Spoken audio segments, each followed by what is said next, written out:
আজ আমি আবার আপনাদের কাছে হাজির হয়েছি আমার গল্পের ঝাঁপি নিয়ে। আজ থেকে শুরু করলাম বাংলা সাহিত্যের বিখ্যাত উপন্যাসিক শ্রী মানিক বন্দ্যোপাধ্যায়ের লেখা অতি বিখ্যাত উপন্যাস অমৃতস্যপুত্রা।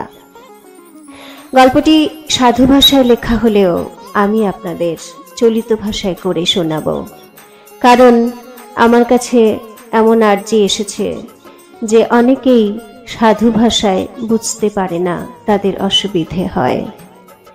তাদের কথা মাথায় রেখেই আমি এই গল্পটি চলিত ভাষায় তর্জমা করে বলবো। শুরু হচ্ছে গল্প অমৃতস্যপুত্রা। জনপূর্ণ পৃথিবীতে জনতাই স্বাভাবিক।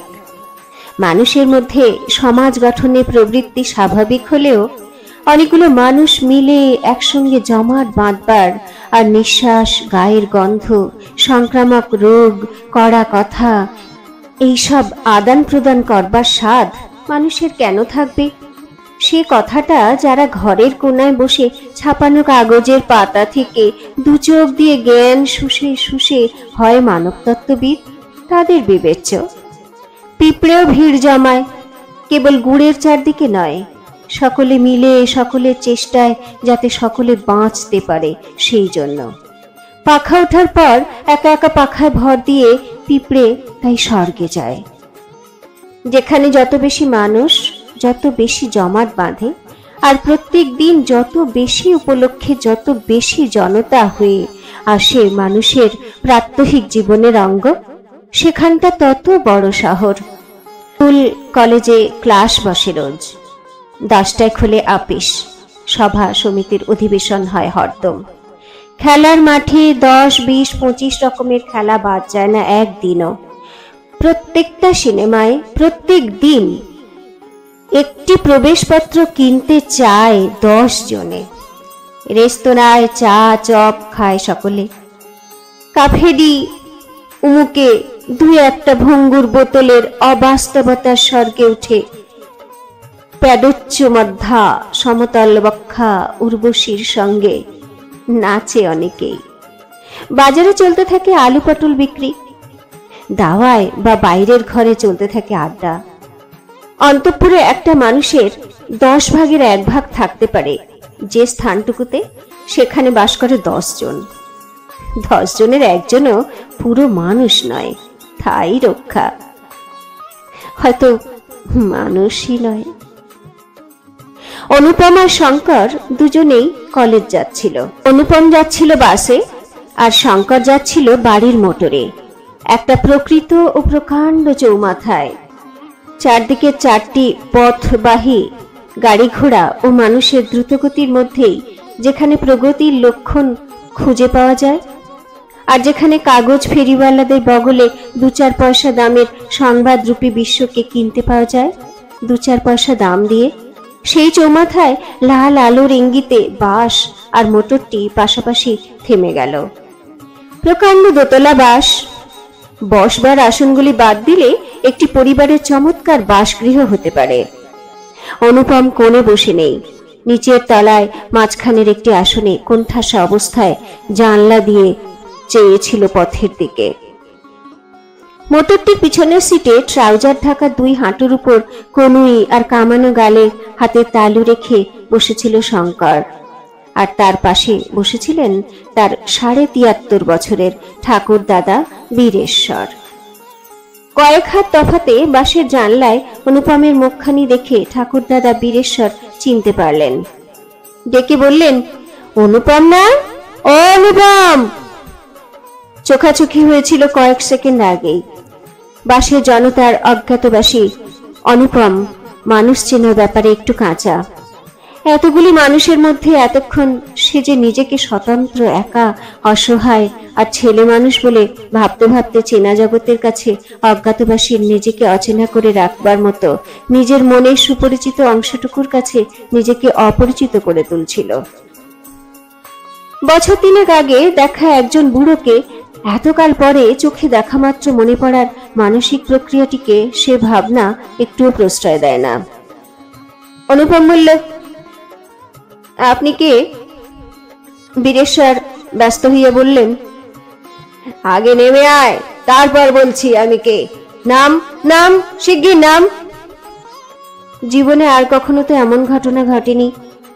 এমন দামি মোটরের আরোহী, ধূসর রঙের দামি কাপড়ে তৈরি চাপকানের মতো লম্বা, এরকম কোট গায়ে, সাদা গোপ দাড়িতে, এরকম ঋষির মতো মুখওয়ালা, এমন সম্ভ্রান্ত চেহারার বৃদ্ধ জীবনে আর কবে অনুপমকে নাম ধরে ডেকে বাস থেকে নামতে বলেছে?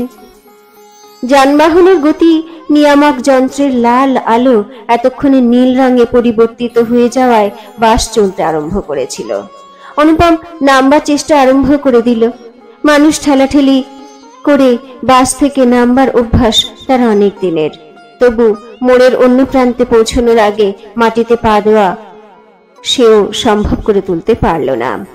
হাতে বই, মুখে ব্রণ, কালো একটি মেয়ের কাছে মাথা তার কাটা গিয়েছে। পা মারিয়ে দেওয়ায় একজন প্রৌঢ়বয়সী ভদ্রলোক ছোট লোকের মতো কি যেন বলেছেন অপমানকর। বাস থেকে নামার জন্য বীরেশ্বরের হুকুমের অজানা রহস্য মনের মধ্যে হয়ে উঠেছে আরো গভীর। তবু বাসের টিকিটের পয়সা কটা নষ্ট হওয়ার কথাটাই যেন খচখচ বিঁধতে লাগলো অনুপমের মনে। আবার টিকিট করতে হবে, আবার দিতে হবে 4 পয়সা। গাড়িটি বাসের পিছু পিছু এগিয়ে এসেছিল, পাশে থেমে গেল। সঙ্গে সঙ্গে পিছনের 20-22টা গাড়ির হর্নে বেজে উঠল বিরক্তির আওয়াজ। বীরেশ্বর বললেন, আয় অনুপম, ভেতরে আয়। অনুপম ভিতরে গিয়ে বসল। চেনা মানুষ, সন্দেহ নেই, কিন্তু চেনা যায় না কেন? এতক্ষণ এটা খেয়াল থাকেনি। এবার পাশে বসে বীরেশ্বরের গোপদাড়িতে ঢাকা মুখখানায় অপরিচয়ের আবরণ সরাতে না পেরে হঠাৎ লজ্জায় অনুপম একেবারে যেন কাবু হয়ে গেল। চেনা মানুষকে না চিনতে পারার লজ্জা, প্রণম্যকে প্রণাম করার বদলে মনের ভুলে তার গালে একটা চড় বসিয়ে দেওয়ার মতো এ যেন একটা সাংঘাতিক অপরাধ। বীরেশ্বর বললেন, আমি চিনলাম, তুই আমাকে চিনতে পারলি না অনু? আজকালকার ছেলে তোরা, তোদের কাণ্ডই আলাদা। মনের মধ্যে 1000 রকম চিন্তা আর স্মৃতির খিচুড়ি পাকাশ, একটাও স্পষ্ট হতে পারে না। আমি হলাম তোর ঠাকুরদা। একটু হাসলেন বীরেশ্বর। অত দাড়ি গোপের জঙ্গলেও হাসিটা দেখা গেল। হঠাৎ খুশি হয়ে অনুপম বলল, চিনেছি চিনেছি। কে বলতো? আমি। আপনি সীতা পিসিমার বাবা। তোর বাবার বাবা নই? এটা পরিহাস। নিজের কথা বীরেশ্বর নিজেই হাসলেন, কিন্তু অনুপমের অত সহজে হাসি আসে না। মনের মধ্যে হাসির যে কারখানা আছে সেটার অনেকগুলো কল বিগড়ে গিয়েছে। মনটাও কি হয়ে যায়নি গোলক ধাঁধার মতো এলোমেলো রকমের বাঁকা? সংক্ষেপে সে শুধু বলল, হ্যাঁ হ্যাঁ, শুধু হ্যাঁ। আমি হলাম তোর ঠাকুরদা। শুধু হ্যাঁ বলে আমার কথার জবাব দিলে পাপ হয়। এ তোর রামলাল কাকার ছেলে শঙ্কর। কাকার ছেলের সঙ্গে কি সম্পর্ক হয় তা তো জানিস? কে জানে বাবা, কি যে জানিস আর কি কি যে জানিস না, ভগবানও তা জানেন না। বলেই দি, কাকার ছেলে হয় খুড়তুতো ভাই। দুজনে যে হাঁ করে তাকিয়ে রইলি মুখের দিকে। শঙ্কর বলল, আপনাকে দেখেছি মনে হচ্ছে। অনুপম বলল, আমারও মনে হচ্ছে আপনাকে দেখেছি।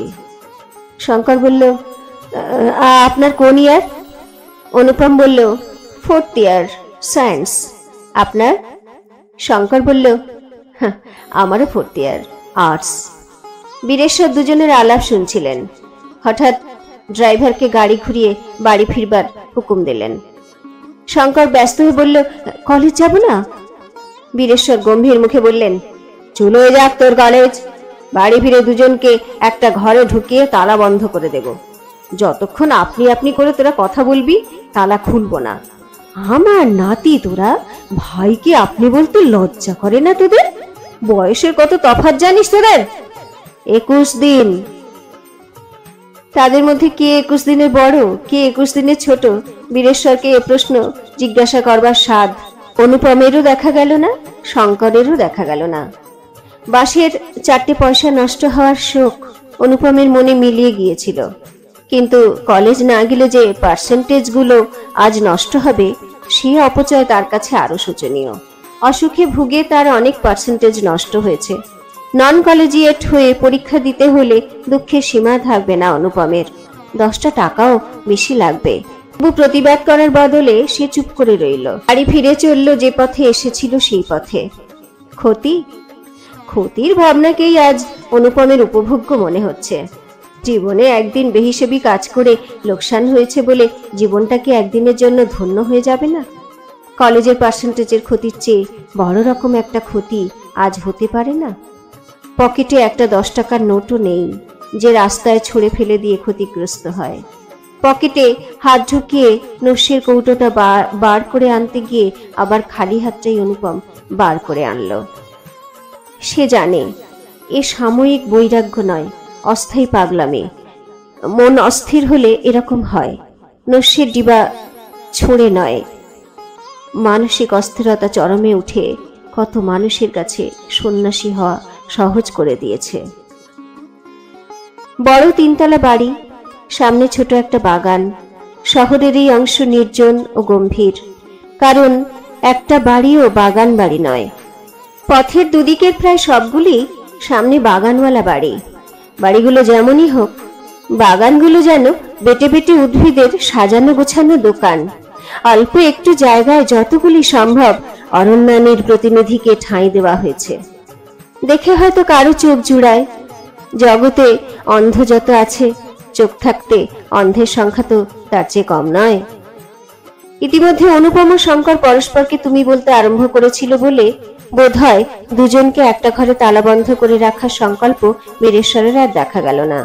দুজনকে তিনি নিয়ে গেলেন দোতলার অন্দরে, যেটা আসবাবে ঠাসা প্রকাণ্ড একটা ঘর, এবং যেখানে দুপুরবেলা বাড়ির মেয়েরা খেলে তাস এবং পাড়ার মেয়েরা বেড়াতে এলে বসে মজলিস।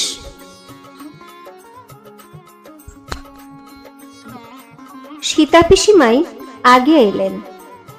মাঝবয়সী বিধবা মানুষ তিনি। পরনে তাই ধবধবে সাদা হাত কাটা সেমিজ আর ধবধবে সাদা চুলপাড় ধুতে। কপালে চামড়ার ভাঁজে সৃষ্টি লম্বা রেখাটি অত্যন্ত স্পষ্ট। রেখাটি দুশ্চিন্তার নয়, চিন্তার। 7 বছর আগে সধবা অবস্থায় তিনি যখন পড়তেনও কম, ভাবতেনও কম, তখনও এই রেখাটি ছিল, তবে এত অস্পষ্ট যে লোকে দেখেও দেখত না। তারপর বিধবা হয়ে তিনি পড়াশোনা করেন। মনস্তত্ত্ব আর দেহতত্ত্ব ছাড়া মানুষের সম্বন্ধে যত কিছু পড়বার ও শুনবার আছে সব। এরকম পড়াশোনার গভীর চিন্তাও বোধহয় দরকার হয়। 7 বছরের চিন্তায় কপালের রেখাটা তাই স্পষ্ট আর গভীর হয়ে কপালটাকে তার দুভাগে ভাগ করে ফেলেছে। মাঝে মাঝে বাঁ হাতের তর্জনীর ডগা দিয়ে রেখাটিকে তিনি এক প্রান্ত থেকে আর এক প্রান্ত পর্যন্ত ঘষে দেন। হয়তো তোয়াজ করেন, হয়তো মিলিয়ে দিতে চান। পরিচয় পাওয়ার পরেই অনুপমকে তিনি চিনতে পারলেন। বললেন, উমা, তুমি সেই অনুপম? জলপাইগুড়িতে তোমাকে যে আমি কদিন ধরে দেখেছি, তবু চিনতে পারলাম না দেখে। কি আশ্চর্য মন মানুষের! তবে অনেকদিন আগে তোমায় দেখেছিলাম, 10-11 বছরের কম তো নয়। ছোট ছিলে তখন তুমি। কত বয়স এখন তোমার? 19? 10-11 বছর আগে যদি তোমায় দেখে থাকি, ধরা যাক 11 বছর, তাহলে তখন তোমার বয়স ছিল। কপালের রেখায় চামড়ার ভাঁজ পড়ে গেল। নিজে নিজেই অবাক হয়ে সীতা বললেন, কি আশ্চর্য মন মানুষের! 19 থেকে 11 বাদ গেলে কত যেন থাকে? 10 বাদ গেলে থাকে 9, তাহলে 11 বাদ গেলে থাকবে 8। হ্যাঁ হ্যাঁ, 8। তোমার তখন 8 বছর বয়স ছিল না? অনুপম বলল, আমার ঠিক মনে নেই। সীতা বললেন, আমার চেয়ে কত ছোট তুমি, আমার মনে নেই, তোমার মনে থাকবে? তোমরা এখন কলকাতাতেই থাকো না? কোথায় থাকো? বড়দা এখানেই আছেন না? অনুপম বলল, বাবা 8 বছর মারা গেছেন। বীরেশ্বর আরামকেদারায় কাত হয়ে পিসি ভাইপোর আলাপ শুনছিলেন। অনুপমের কথা শুনে সোজা হয়ে বসলেন। তারপর তার স্তব্ধ নিশ্চল ভাব দেখে মনে হলো সোজা হয়ে বসবার অতিরিক্ত আর সব ক্ষমতা তার শেষ হয়ে গেছে। ভর্তা নেই বলে কেঁদে ফেলতে একটু সময় লাগলো সীতার।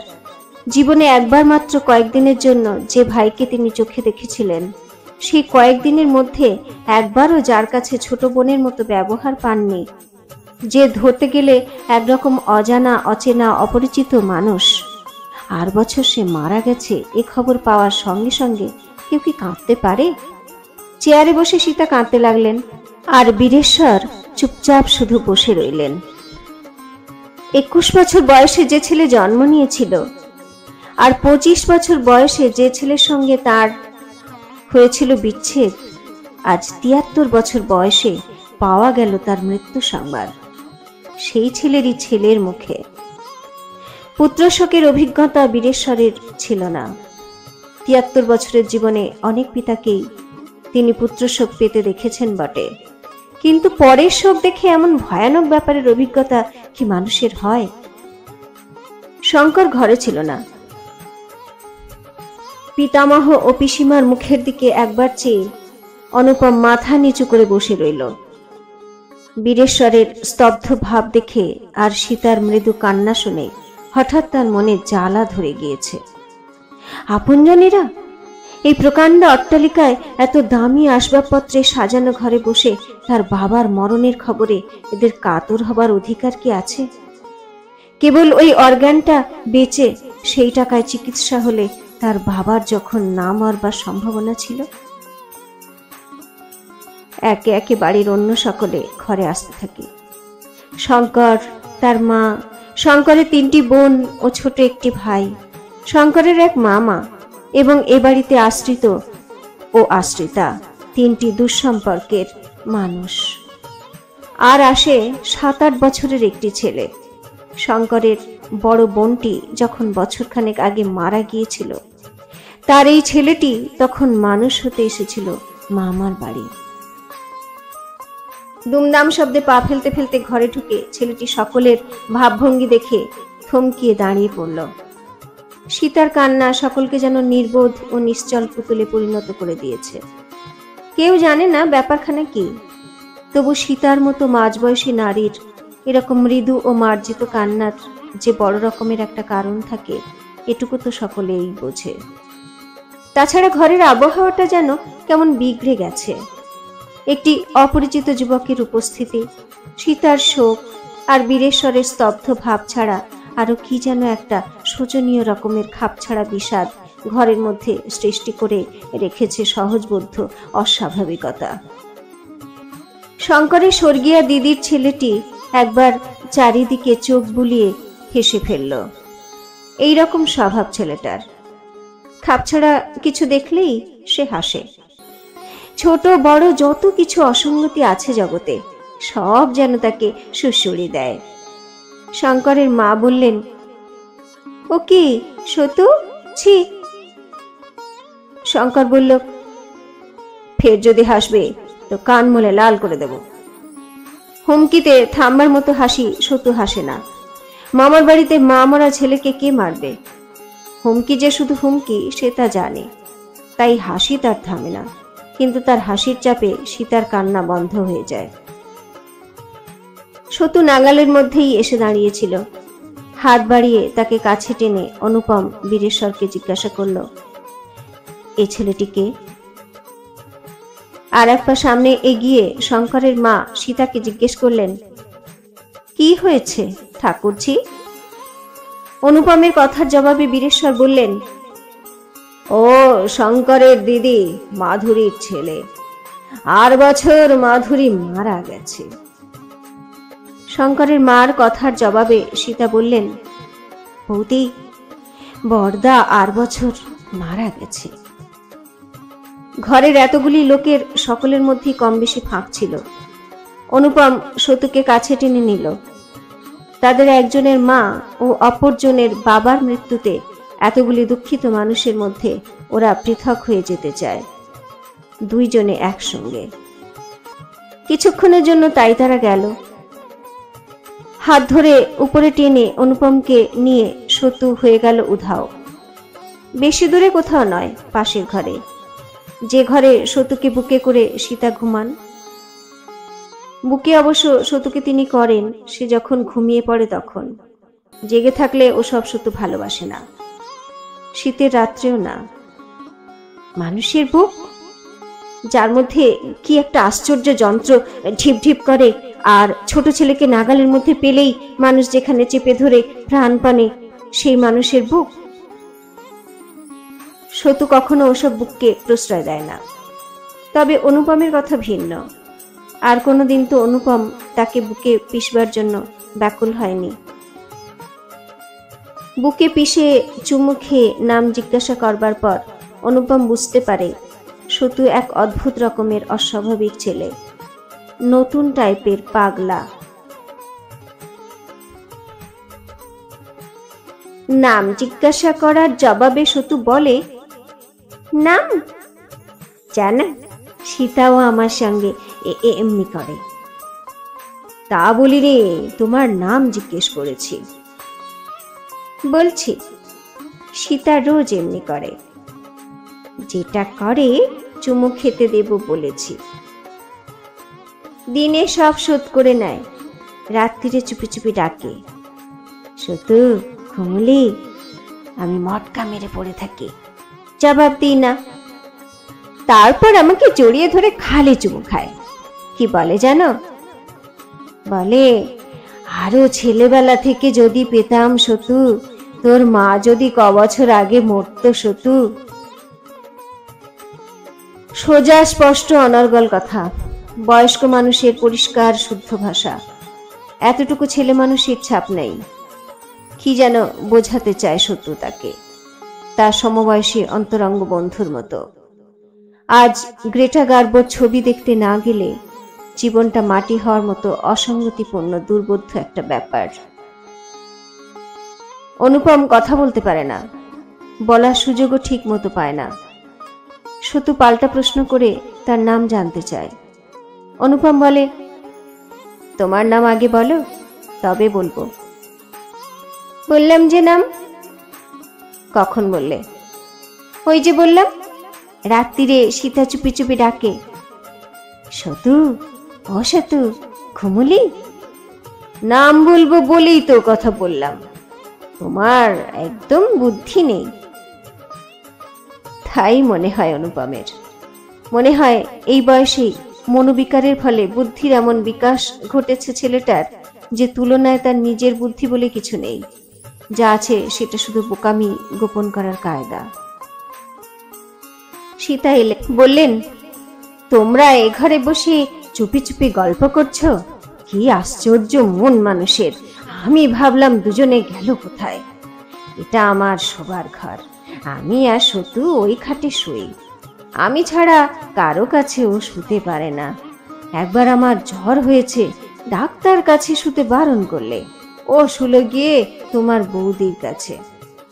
রাত দুপুরে চুপি চুপি উঠে এসে সতু দু হাত শক্ত করে অনুপমের একটা হাত ধরেছিল, হাতে একটা ঝাঁকি দিয়ে বলল, জানো সীতা খালি মিথ্যা কথা বলে। সীতা তীব্র ভৎসনার সুরে বলল, মিথ্যা কথা বলি? তুই কি রে সতু? যা তা বলছিস আমার নামে? রাত দুপুরে উঠে আসিস নি সেদিন তুই? সতু অনুপমকে চোখের ইশারা করে বলল, এসেছিলাম তো। তবে? সতু নির্বিকার ভাবে বলল, কি হয় এলে? সীতা যেন হাঁপ ছেড়ে বাঁচলেন। মুহূর্তে নরম হয়ে গিয়ে নিজের মৃদু ও মার্জিত গলায় বললেন, তাই বল, এক এক সময় তোর কথা শুনে গায়ে যেন জ্বর আসে। হঠাৎ অনুপমের একটা আশ্চর্য কথা মনে হয় তার সীতা পিসিমা তার পরিচিতা কোনো একটি মহিলাকে যেন নকল করছেন। কিন্তু কে যে সেই পরিচিতা মহিলা অনুপম কিছুতেই তা স্মরণ করে উঠতে পারে না। ঘন্টা তিনে কোনো রকমে কাটানো গেল। তারপর অনুপমের মন করতে লাগলো কেমন কেমন। এ বাড়িতে অকারণে মানুষের মনে বড় কষ্ট। কোনো অভাব না থাকায় সকলের স্বভাব গিয়েছে বিগড়ে। জীবনে রস কষ যা আছে সব শক্ত জমজমাট, যেমন তেমন উত্তাপে গলে জীবনকে রসালো করতে যায় না। কোন দৃষ্টিতে এদের দেখতে হবে, বিচার করতে হবে বুঝে উঠতে না পেরে অনুপম শেষ পর্যন্ত অপরিচয়ের সংকোচ কাটিয়ে উঠতে পারে না। শঙ্করের মাকে কারো মা মনে করতে তার রীতিমতো কষ্ট হয়। মুখে তিনি এখনো ক্রিম পাউডার মাখেন বলে নয়, সাজগোজ করে এখনো তিনি নিজের অপূর্ব রূপশ্রী নষ্ট করেন বলে নয়, নিজের চারদিকে একটা গভীর বিষাদের আবহাওয়া সৃষ্টি করে নিজের চরম স্বার্থপরতাকে তিনি পরিস্ফুট করে রাখেন বলে। তার দৃষ্টি বিষণ্ণ, কথা বিষণ্ণ, মুখের ভাব বিষণ্ণ, বিষণ্ণতার ভারে মন্থর ও ভারাক্রান্ত তার চালচলন, ভাবভঙ্গি। প্রথমে শোকের আবহাওয়ার মধ্যে তিনি যখন এসে দাঁড়িয়েছিলেন, একমাত্র তাকেই অনুপমের মনে হয়েছিল প্রকৃত শোকাতুরা। কিন্তু জিনিসটা খাঁটি মনে হলেও বিষাদের বাড়াবাড়িতে সে একটু ক্ষুণ্ণ ও আশ্চর্য হয়ে গিয়েছিল। তারপর ধীরে ধীরে সকলের ব্যথিত ভাব কেটে যেতে লাগলো। এ কথা সে কথায় চাপা পড়ে যেতে লাগলো অনুপমের পিতার মৃত্যুর কথা। এই সংসারের যে নিজস্ব গতিটি আছে, সেই গতি কম বা বেশি সময়ের জন্য দাবি করতে লাগলো একে আর ওকে। আকাশ পাতাল যাতায়াত করতে লাগলো যারা অনুপমের আশেপাশে রইল তাদের মুখের আলোচনা। কিন্তু শঙ্করের মার কোনো পরিবর্তন দেখা গেল না। বীরেশ্বরের কথায় কয়েকবার সকলে যখন হেসে পর্যন্ত উঠল, তখনও তিনি হয়ে রইলেন নিরবচ্ছিন্ন বিষাদের প্রতিমা। রাতের অন্ধকারে ঘরের যে অন্ধকার কোণ মিশ খেয়ে গিয়েছিল, দিনের বেলাতেও সে কোণ হয়ে রইল অন্ধকার, বিচ্ছিন্ন, স্বতন্ত্র এবং স্পষ্ট। এ শখ অনুপমের কেন চেপেছিল বলা যায় না। একবার সে বলেছিল, আপনাকে প্রণাম করা হয়নি বলে শঙ্করের মাকে করেছিল প্রণাম। শঙ্করের মা বলেছিলেন, আমাকে আবার প্রণাম। আর কেউ নন, তিনি কাকিমা। সেই হিসাবে অনুপমের প্রণাম শুধু তার প্রাপ্য নয়, গ্রহণীয়। কিন্তু তার মধ্যে অনুপমের প্রণামের প্রতিক্রিয়া আর তার মুখের কথা শুনে কে বলবে পথের ভিখারিনী তিনি নন? একটা পয়সার বদলে প্রণাম পেয়ে তিনি মরে যাননি মরমে। অনুপমের মনে হতে লাগলো প্রণাম সে করেনি শঙ্করের প্রণম্মা মাকে, মরা একটা মানুষকে খাঁড়ার ঘা দিয়েছে। শঙ্করের মার এই খাপছাড়া চিরস্থায়ী বিষাদ অনুপমের মন কেমন করাকে আরো বেশি বাড়িয়ে দিয়েছে। 3 ঘন্টায় 300 বার তার মনে হয়েছে পালিয়ে যাওয়ার কথা, কিন্তু যাওয়ার কথা বীরেশ্বর কানে তুলতে চান না, হেসে উড়িয়ে দেন আর দেন খোঁচা। এ কি পরের বাড়ি যে যাওয়ার জন্য অনুপম ব্যাকুল? তা নয়, কাজ আছে। কি কাজ? কলেজ আজ তোমার যাওয়া হবে না। কলেজ নয়, বাড়ি যাব। সে তো আমিও যাব, বেলা পড়ুক, দুজনে মিলে যাওয়া যাবে একসঙ্গে। আপনি আমাদের বাড়ি যাবেন? হঠাৎ বিস্ময়ের সঙ্গে প্রশ্নটা জিজ্ঞাসা করে অনুপম লজ্জা বোধ করে। তার প্রশ্নের মধ্যে বীরেশ্বরের এতকাল তাদের বাড়ি না যাওয়ার ইঙ্গিতটা এমন কদর্য শোনায়। বীরেশ্বর মৃদুস্বরে বলেন, তোর বাবা আমাকে তোদের বাড়ি যেতে দিত না অনু। এটা ঠিক কি ধরনের কৈফিয়ত ঠাহর করতে না পেরে অনুপম চুপ করে থাকে।